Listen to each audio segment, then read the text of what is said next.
जय शिव शंकर। आप सभी को श्रवण मास के दूसरे दिन की ढेरों शुभकामनाएं। प्रिय श्रोताओं, आज सावन के महीने का दूसरा दिन है और हम सुन रहे हैं श्रावण मास महात्म्य। आज हम करेंगे श्रवण मास महात्म्य में दूसरे दिन की कथा, दूसरा अध्याय। कल हमने श्रवण मास की महिमा को जाना कि क्या महिमा है और किस प्रकार से हमें कथा श्रवण आदि करना चाहिए।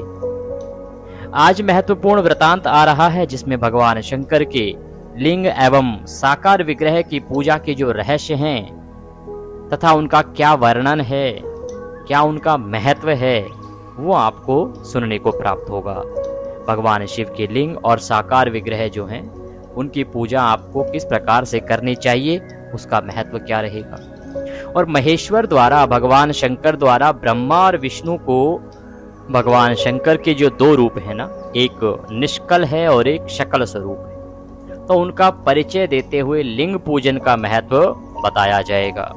स्वयं भगवान शंकर के द्वारा लिखा गया पुराण है जिसका वर्णन हम आपके सामने कर रहे हैं। तो आइए प्रिय भक्तों, आज का महात्म्य, आज की कथा, आज का अध्याय आरंभ करते हैं। इससे पहले आपने, आशा करते हैं, शिव महापुराण का श्रवण किया होगा। शिव महापुराण की आज की कथा हम पहले ही सुना चुके हैं, अपलोड कर चुके हैं, लाइव भी चल रही है। अगर लाइव आपने सुना है तो उत्तम है, अन्यथा वीडियो अपलोड किया है, आप अवश्य ही सुनिएगा श्री शिव महापुराण, जिसे हम पूरे श्रवण मास आपको सुनाएंगे, क्योंकि शिव महापुराण की कथा बहुत बड़ी है और जब सभी अनुष्ठानों को पूरा करते हुए यदि सुनाते हैं तो उसमें 30 दिन लग जाते हैं। इसीलिए प्रतिदिन शिव महापुराण का भी अध्याय सुनाया जा रहा है और श्रावण मास में शिव महापुराण को सुनने का फल बहुत अधिक कहा गया है। तो श्रवण मास महात्म्य के साथ आप शिव महापुराण भी अवश्य ही सुनिएगा। और चैनल पर अगर आप नए हैं तो कृपया सब्सक्राइब कर लीजिएगा, क्योंकि ये एक प्रतिष्ठित ज्योतिष संस्थान का चैनल है। यहाँ पर हम सभी व्रत और त्योहारों की सही शास्त्रीय जानकारी प्रदान करते हैं। ज्योतिष शास्त्र और पंचांग के आधार पर आपको बताते हैं कौन सा व्रत कब करना है, क्या विधि है, क्या नियम है, क्या कथा है और क्या महात्म्य है। जो पुराणों में वर्णित महात्म्य है, हम महात्म्य सुनाते हैं, हम कथाएं नहीं सुनाते कि महात्म्य के नाम पे कुछ 4 कथाएं एक साथ जोड़ के सुना दी जाएं। क्योंकि प्रत्येक माह का एक महात्म्य जो पुराणों में वर्णित है उसमें बड़ी ज्ञान की गूढ़ बातें होती हैं जो कि श्रोताओं को सुनाई जानी चाहिए। तो हम वही महात्म्य आपको सुनाते हैं, सही महात्म्य और सही कथाओं के माध्यम से। यदि आप इस प्रकार की सही शास्त्रीय जानकारी पाते रहना चाहते हैं, भगवान का आशीर्वाद सही प्रकार से पाते रहना चाहते हैं, तो आप कृपया हमारे चैनल को अभी सब्सक्राइब कर लीजिए। जब आप सब्सक्राइब का बटन दबाएंगे तो वहां एक घंटी का निशान बना हुआ आएगा, उसको अवश्य दबाइएगा, तभी आपको हमारे सारे वीडियोस प्राप्त होंगे। अन्यथा आपसे जानकारी छूट जाएगी, वीडियो छूट जाएंगे। तो सब्सक्राइब करें और बेल आइकन को प्रेस करें। कथा आरंभ करते हैं। आपसे निवेदन है कि भगवान के पाठ का यह वीडियो है तो कृपया वीडियो को एक बार लाइक अवश्य कर दीजिएगा, क्योंकि आपका एक लाइक हमारे लिए बड़ा महत्वपूर्ण होता है। भगवान शंकर की प्रसन्नता के लिए, उनका आशीर्वाद प्राप्त करने के लिए कमेंट बॉक्स में अवश्य लिखिएगा जय शिव शंकर या ओम नमः शिवाय। आइए प्रिय बंधुओं, मेरी माताएं, बहनें, तमाम श्रोतागण, मैं आप सभी को नमस्कार करता हूं, आपको वंदन करता हूं। पूज्य गुरुदेव के चरणों में नतमस्तक होते हुए कथा आरंभ करेंगे। गुरुर् ब्रह्मा गुरुर्विष्णु गुरुर्देव महेश्वरः गुरुर् साक्षात् परब्रह्म तस्मै श्री गुरुवे नमः। बोले गुरुदेव महाराज की जय। माँ सरस्वती के चरणों में वंदना करते हैं। या देवी सर्वभूतेषु माँ सरस्वती रूपेण संस्थिता, नमस्तस्यै नमस्तस्यै नमस्तस्यै नमो नमः। बोले सरस्वती महारानी की जय। बोलिए प्रथम पूज्य गजानन महाराज की जय। बोलिए श्रवण मास की जय। बोलिए सब संगत की जय। श्रवण मास महात्म्य, द्वितीय दिवस, द्वितीय अध्याय। सूत जी कहते हैं, सौनक, जो श्रवण, कीर्तन और मनन इन तीनों साधनों के अनुष्ठानों में समर्थ ना हो, वह भगवान शंकर के लिंग एवं मूर्ति की स्थापना करके नित्य उसकी पूजा करे तो संसार सागर से पार हो सकता है। सौनक आदि जो ऋषि थे उन्होंने कल वृतांत में पूछा था कि हे सूत जी महाराज, यदि कोई व्यक्ति 3 साधन जो बताए गए हैं उनमें सक्षम ना हो, कि ना तो वह श्रवण करने में सक्षम हो, ना मनन करने में सक्षम हो और ना ही कीर्तन कर पाता हो, तो उसे किस प्रकार से भगवान की कृपा प्राप्त हो सकती है, ये बताएं। तो सूत जी कहते हैं कि जो इन 3 प्रकार के साधनों के साथ अनुष्ठान करने में समर्थ ना हो, वो भगवान शंकर के किसकी लिंग एवं मूर्ति स्थापना करके नित्य उसकी पूजा करे।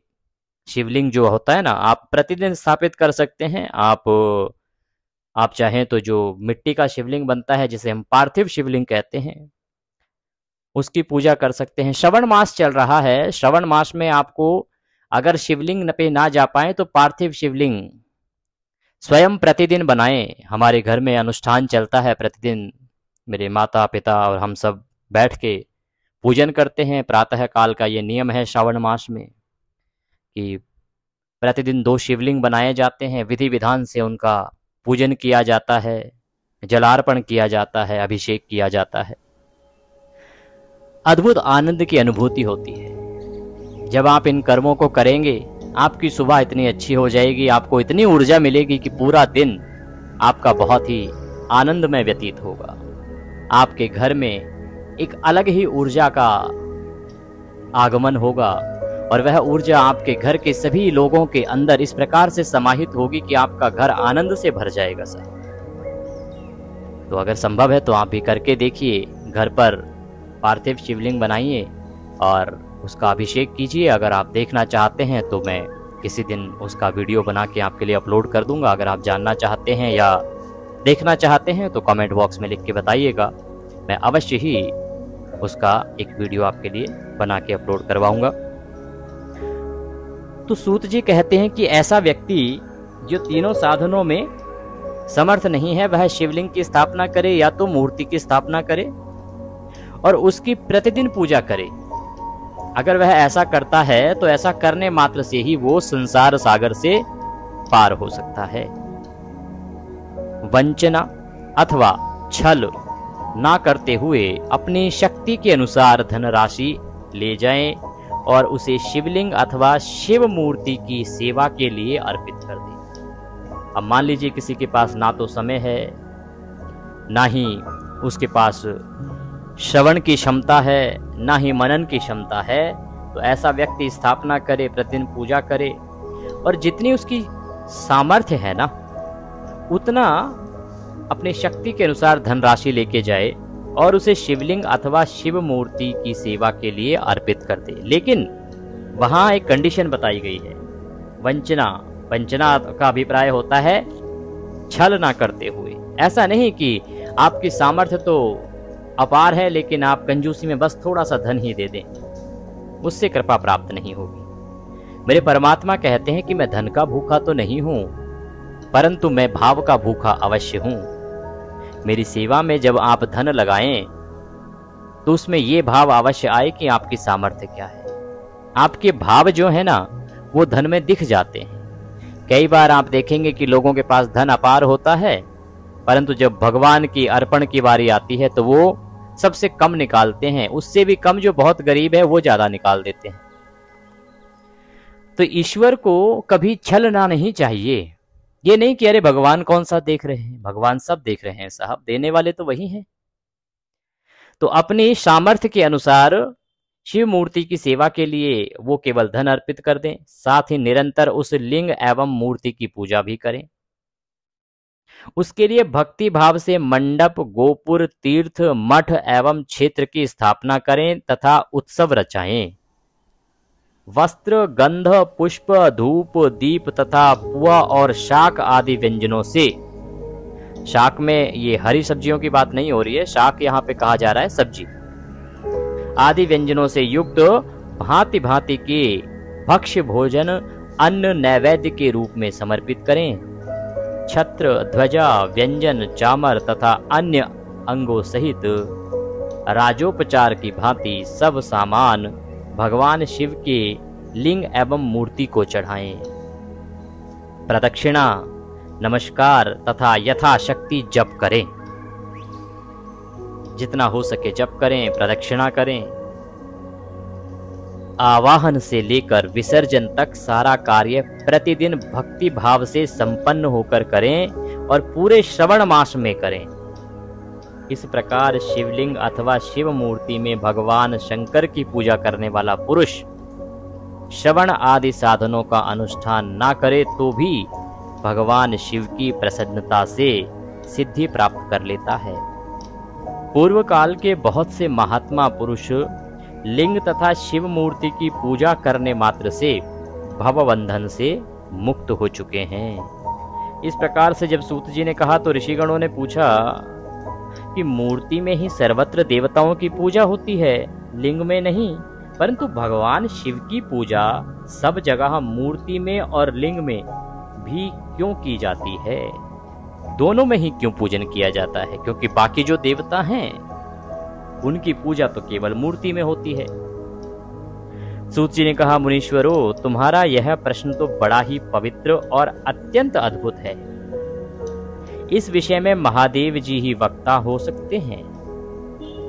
वो कहते हैं कि ये जो प्रश्न है ना, बड़ा पवित्र है और बहुत अद्भुत भी है, परंतु इसका जो उत्तर है ना, वो स्वयं महादेव ही दे सकते हैं। इसके वक्ता स्वयं महादेव ही हो सकते हैं। दूसरा कोई पुरुष कभी और कहीं भी इसका प्रतिपादन नहीं कर सकता।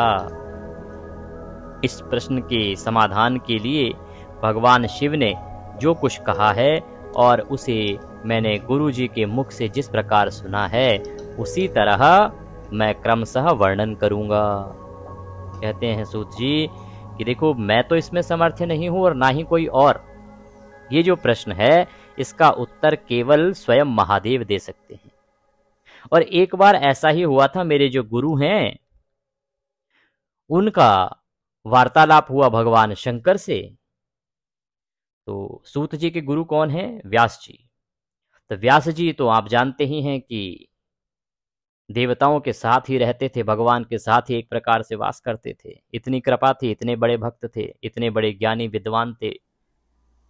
सभी पुराणों में उनका स्वरूप झलकता है। तो कहते हैं कि मेरे गुरुजी ने जब उनसे वार्तालाप किया एक बार, तो उस समय भगवान शंकर ने जो कहा था उनसे, वह मैं आपको बताता हूं।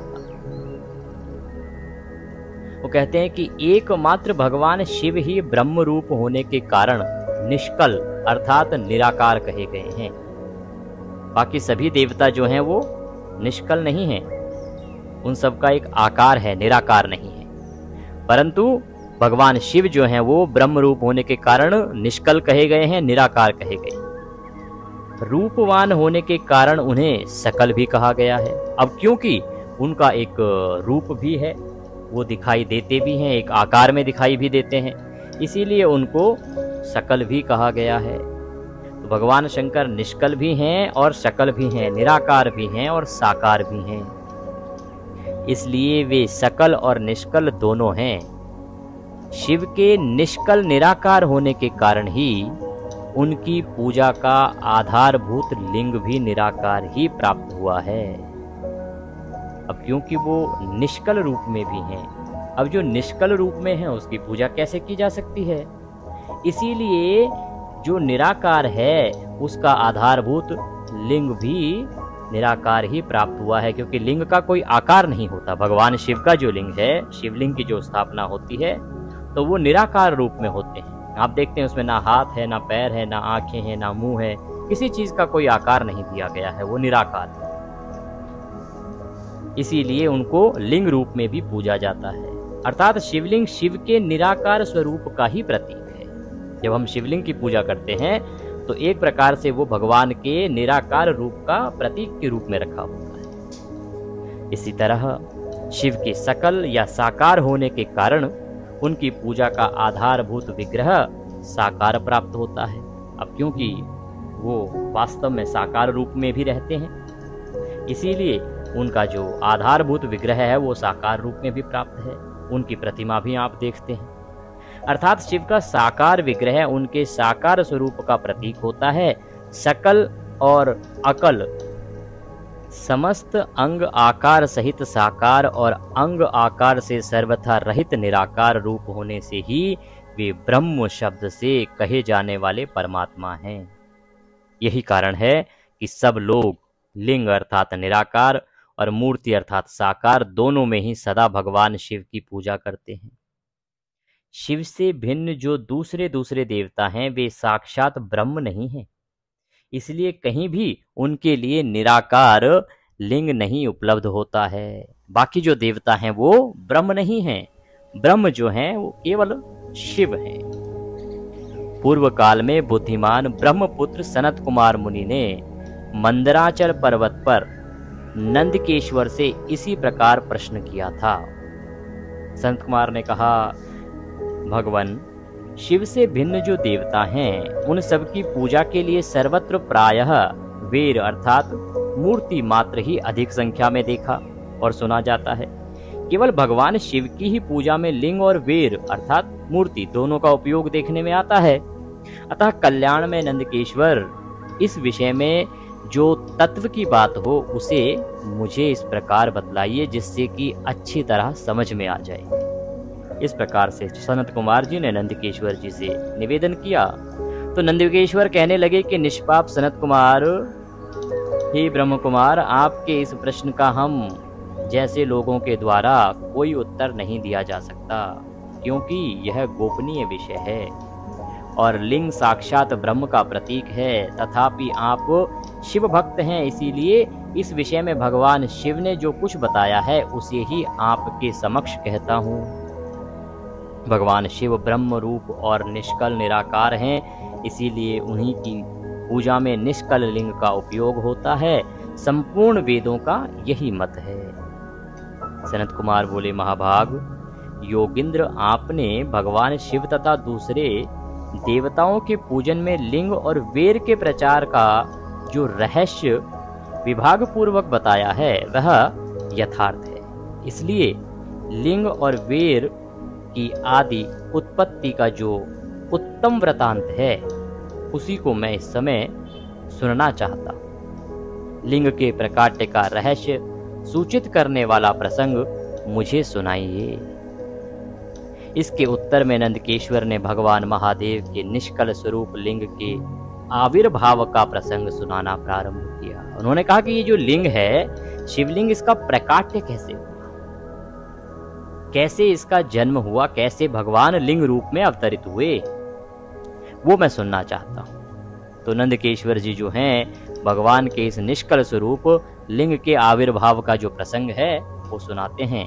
कहते हैं कि ब्रह्मा तथा विष्णु के विवाद, देवताओं की व्याकुलता एवं चिंता, देवताओं का दिव्य कैलाश शिखर पर गमन, उनके द्वारा चंद्रशेखर महादेव का स्तवन और देवताओं से प्रेरित हुए महादेव जी का ब्रह्मा और विष्णु के विवाद स्थल में आगमन तथा दोनों के बीच में निष्कल आदि अंतरहित भीषण अग्नि स्तंभ के रूप में उनका आविर्भाव आदि प्रसंगों की कथा कही।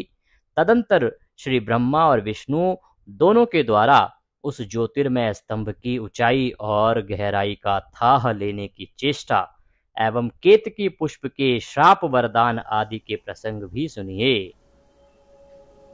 तो इस प्रकार से ये संपूर्ण वृतांत आप आएंगे। इसका वर्णन आपने कई बार शिव महापुराण में भी सुना होगा कि किस प्रकार से भगवान के लिंग रूप में अवतरण की कथा है।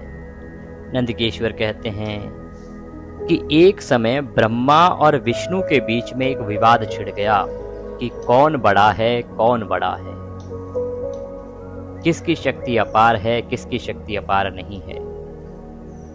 जब यह विवाद बढ़ा, देवताओं को पता लगा। देवता भगवान शंकर के पास गए। भगवान शंकर के पास पहुंचे। भगवान शंकर को इस विषय में बताया कि प्रभु अब आप ही देखिए कैसे इसका निपटारा होगा, क्योंकि ये तो दोनों ही देव जो हैं वो हठ में आ गए हैं। वो कहते हैं कि मैं बड़ा, वो कहते हैं कि मैं बड़ा। तब भगवान शंकर वहां पर पधारे उसके आगे का प्रसंग सुनते हैं कि क्या हुआ। ब्रह्मा और विष्णु भगवान शंकर को प्रणाम करके दोनों हाथ जोड़कर उनके दाएं और बाएं भाग में चुपचाप खड़े हो गए। फिर उन्होंने वहां साक्षात प्रकट पूजनीय महादेव जी को श्रेष्ठ आसन पर स्थापित करके पवित्र पुरुष वस्तुओं द्वारा उनका पूजन किया।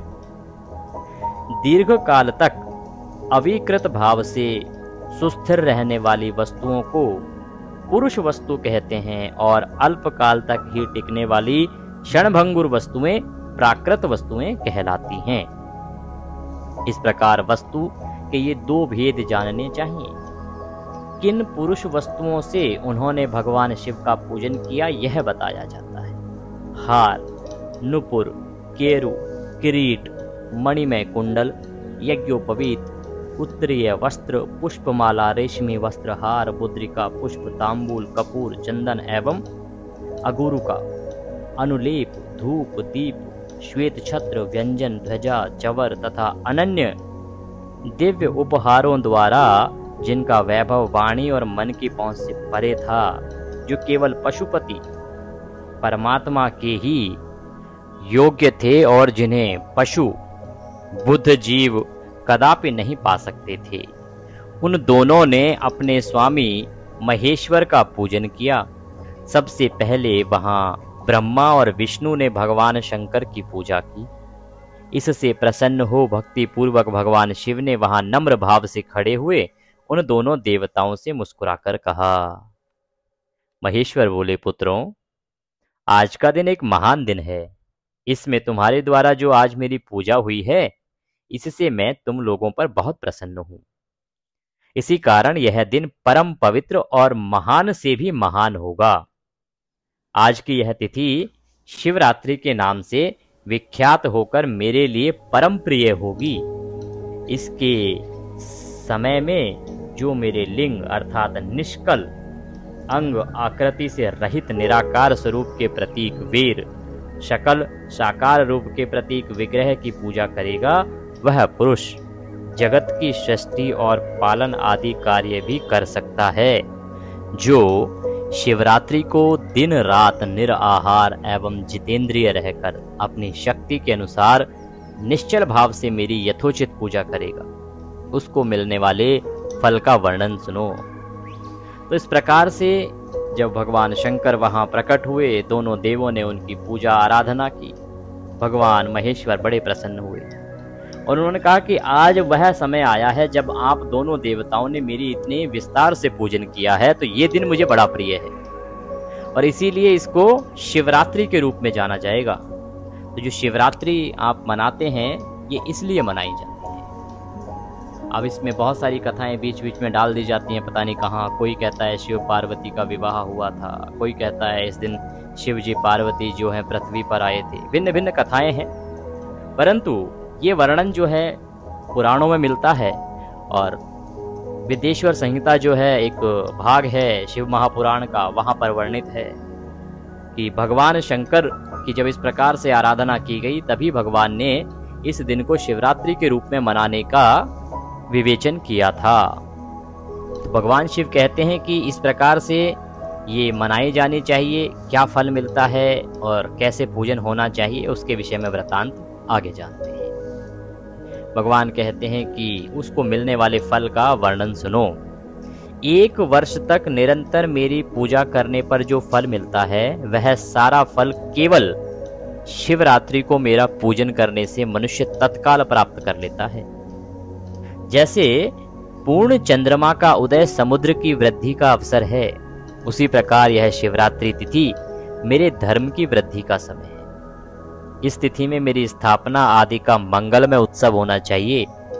पहले मैं जब ज्योतिर्मय स्तंभ रूप से प्रकट हुआ था, वह समय मार्गशीर्ष मास में आद्रा नक्षत्र से युक्त पूर्णमासी या प्रतिपदा है। जो पुरुष मार्गशीर्ष में आद्रा नक्षत्र होने पर पार्वती सहित मेरा दर्शन करता है अथवा मेरी मूर्ति का लिंग की ही झांकी करता है, वह मेरे लिए कार्तिकेय से भी अधिक प्रिय है। उस शुभ दिन को मेरे दर्शन मात्र से पूरा फल प्राप्त होता है। यदि दर्शन के साथ मेरा पूजन भी कर लिया जाए तो इतना अधिक फल प्राप्त होता है कि उसका वाणी द्वारा वर्णन ही नहीं किया जा सकता। तो इस प्रकार से आप सभी जानते हैं कि मार्गशीर्ष मास, जो कि नवंबर दिसंबर में आता है हिंदी महीनों के अनुसार, उसकी पूर्णिमा को विशेष रूप से भगवान शंकर का पूजन किया जाता है, माता पार्वती का पूजन किया जाता है। उसका कारण यही है क्योंकि भगवान सर्वप्रथम इसी दिन आद्रा नक्षत्र में जो है इस प्रकार से स्तंभ रूप में प्रकट हुए थे। भगवान कहते कि वहां पर मैं लिंग रूप से प्रकट होकर बहुत बड़ा हो गया था, अतः उस लिंग के कारण यह भूतल लिंग स्थान के नाम से प्रसिद्ध हुआ। जगत के लोग इसका दर्शन और पूजन कर सकें, इसके लिए यह अनादि और अनंत ज्योति स्तंभ अथवा ज्योतिर्मय लिंग अत्यंत छोटा हो जाएगा। अब क्योंकि वो जो लिंग स्तंभ के रूप में जब भगवान प्रकट हुए वो इतना विशाल था कि उसका तो कोई छोर ही दिखाई नहीं देता था। अब ऐसे पूजा कैसे करें भक्तगण? तो भगवान ने कहा कि वो अत्यंत छोटा हो जाएगा लिंग रूप में, जिससे कि सभी उसकी पूजा कर सकें। यह लिंग सब प्रकार के भोग सुलभ कराने वाला तथा भोग और मोक्ष का एकमात्र साधन है। इसका दर्शन, स्पर्श और ध्यान किया जाए तो यह प्राणियों को जन्म और मृत्यु के कष्ट से छुड़ाने वाला है। अग्नि के पहाड़ जैसा जो यह शिवलिंग यहाँ प्रकट हुआ है, इसके कारण यह स्थान अरुणाचल नाम से प्रसिद्ध होगा। यहाँ अनेक प्रकार के बड़े बड़े तीर्थ प्रकट होंगे। इस स्थान में निवास करने या मरने से जीवों का मोक्ष तक हो जाएगा। भगवान कहते हैं कि मेरे दो रूप हैं, शकल और निष्कल। दूसरे किसी के ऐसे रूप नहीं हैं। पहले मैं स्तंभ रूप से प्रकट हुआ, फिर अपने साक्षात रूप से। ब्रह्म भाव से मेरा निष्कल रूप है और महेश्वर भाव सकल रूप है। ये दोनों ही मेरे ही सिद्ध रूप हैं। मैं ही परब्रह्म परमात्मा हूं। कलायुक्त और अकल मेरे ही स्वरूप हैं। ब्रह्म रूप होने के कारण मैं ईश्वर भी हूं। जीवों पर अनुग्रह आदि करना मेरा कार्य है। ब्रह्मा और केशव, मैं सबसे वृहत और जगत की वृद्धि करने वाला होने के कारण ब्रह्म कहलाता हूं। सर्वत्र समरूप से स्थित और व्यापक होने से मैं ही सबका आत्मा हूं। सर्ग से लेकर अनुग्रह तक आत्मा या ईश्वर से भिन्न जो हैं, जगत संबंधी 5 कृत्य कहे गए हैं, वे सदा मेरे ही हैं। मेरे अतिरिक्त दूसरे किसी के नहीं हैं, क्योंकि मैं ही सबका ईश्वर हूं। पहले मेरी ब्रह्म रूपता का बोध कराने के लिए निष्कल लिंग प्रकट हुआ, फिर अज्ञात ईश्वरत्व का साक्षात्कार कराने के निमित्त मैं साक्षात जगदीश्वर ही सकल रूप में तत्काल प्रकट हो गया। अतः मुझ में जो ईश्वर हैं या मुझ में जो ईश तत्व हैं, उसे ही मेरा सकल रूप जानना चाहिए। तथा जो यह मेरा निष्कल स्तंभ है, वह मेरे ब्रह्म स्वरूप का बोध कराने वाला है। यह मेरा लिंग ही चिन्ह है। तुम दोनों प्रतिदिन यहाँ रहकर इसका पूजन करो। यह मेरा ही स्वरूप है और मेरे सामीप्य की प्राप्ति कराने वाला है। लिंग और लिंगी में नित्य अभेद होने के कारण मेरे इस लिंग का महान पुरुषों को भी पूजन करना चाहिए। मेरे एक लिंग की स्थापना करने का यह फल बताया गया है कि उपासक को मेरी समानता की प्राप्ति हो जाती है। यदि एक के बाद दूसरे शिवलिंग की भी स्थापना कर दी गई, तब तो उपासक को फल रूप से मेरे साथ एकत्व अर्थात सायुज्य मोक्ष भी प्राप्त हो जाता है। रूप फल प्राप्त होता है। प्रधानतया शिवलिंग की ही स्थापना करनी चाहिए। मूर्ति की स्थापना उसकी अपेक्षा गौण कर्म है। अगर आप भगवान शिव की आशीर्वाद प्राप्त करना चाहते हैं, भगवान शिव का आशीर्वाद प्राप्त कर मोक्ष चाहते हैं, तो पुराण बताते हैं कि आपको शिवलिंग की ही स्थापना करनी चाहिए। आप यदि प्रतिमा स्वरूप की स्थापना करते हैं तो उससे जो पुण्य फल मिलेगा ना, वो कम होगा, इसे छोटा कर्म बताया गया है। इसकी तुलना में शिवलिंग की स्थापना बड़ा कर्म है। शिवलिंग के अभाव में सब ओर से सवेर मूर्ति युक्त होने पर भी वह स्थान क्षेत्र नहीं कहलाता। इसीलिए शिवलिंग का जब आप स्थापना करते हैं तो आपको अधिक कल्याण की प्राप्ति होती है। इस प्रकार भगवान शंकर के निष्कल और सकल स्वरूप का परिचय नामक यह अध्याय यहाँ पूर्ण होता है। बोलिए शंकर भगवान की जय। आज का यह महात्म्य, आज की कथा यहाँ पूर्ण होती है। आज हम यहीं विश्राम लेंगे। कल हम सुनेंगे आगे का वृतांत, आगे की कथा की श्रवण महात्म्य में। श्रवण मास में पंचाक्षरी जो मंत्र है उसकी क्या महत्ता है, भगवान ब्रह्मा विष्णु द्वारा भगवान शिव की स्तुति किस प्रकार से की जाती है, और ये जो वृतांत आप देख रहे थे कि भगवान स्वयं स्तंभ रूप में प्रकट हुए, जिससे कि ब्रह्मा और विष्णु के बीच की जो लड़ाई है उसको समाप्त किया जा सके। यह वृतांत अभी आगे आएगा, किस प्रकार से भगवान गतिरोध को दूर करते हैं। नाना प्रकार की लीलाएं हैं जो आपको आगे सुनने को प्राप्त होंगी।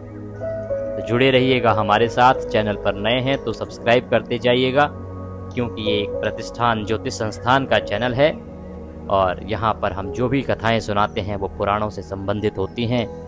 यहाँ जो भी जानकारी दी जाती है वह पुराणों पर आधारित होती है। सनातन का विस्तार करने के लिए हमें सहयोग देते रहिए, हमारे वीडियोस को आगे पहुंचाते रहिए, क्योंकि भगवान की कथा का जितना आप प्रचार करेंगे साहब उतना कल्याण है। मेरे परमात्मा कहते हैं कि उनका जो साहित्य है इसको जितना बांटेंगे, जैसे आपने सुना होगा कि आप भागवत की कथा दान कीजिए, वितरण कीजिए। भागवत की पोथी लोग लेते हैं और उसके बाद वितरण करवाते हैं, कोई 50, कोई 100, कोई 40 बंटवाता है।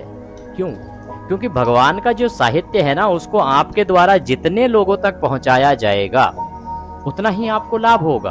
अब बेशक यहाँ पर बोल हम रहे हैं, पढ़ हम रहे हैं, लेकिन यदि इस वीडियो को आप आगे 8-10 लोगों को भेजते हैं तो इससे वो 10 लोग लाभान्वित होंगे, भगवान की कृपा प्राप्त करेंगे, भगवान की भक्ति करेंगे। तो इससे उन्हें जो पुण्य प्राप्त होगा प्रिय भक्तों, उसका कुछ प्रतिशत आपको प्राप्त होगा, क्योंकि आपने भगवान के साहित्य का प्रचार किया है। और भगवान की भक्ति के जितने बड़े प्रचारक आप बनेंगे, भगवान कहते हैं उतनी कृपा आपको प्राप्त होगी। और हमारे तो जो भी वीडियो होते हैं वो पुराणों पर ही आधारित हैं। आप शिव महापुराण अगर नहीं सुन पाए हैं तो शिव महापुराण अवश्य सुनिएगा। बहुत ही महत्वपूर्ण ग्रंथ है और नियम बना लीजिए कि प्रतिदिन आपको श्रवण मास महात्म्य भी सुनना है, शिव महापुराण भी अवश्य सुनना है। और साथ में हम आपको सुना रहे हैं चातुर्मास महात्म्य, तो समय निकाल के उसका भी श्रवण कीजिए, कल्याण हो। आज लेते हैं आपसे विदा। कल नए अध्याय के साथ, कल की कथा के साथ पुनः उपस्थित होंगे। भगवान शंकर सब पर कृपा करें। हर हर महादेव। जय शिव शंकर।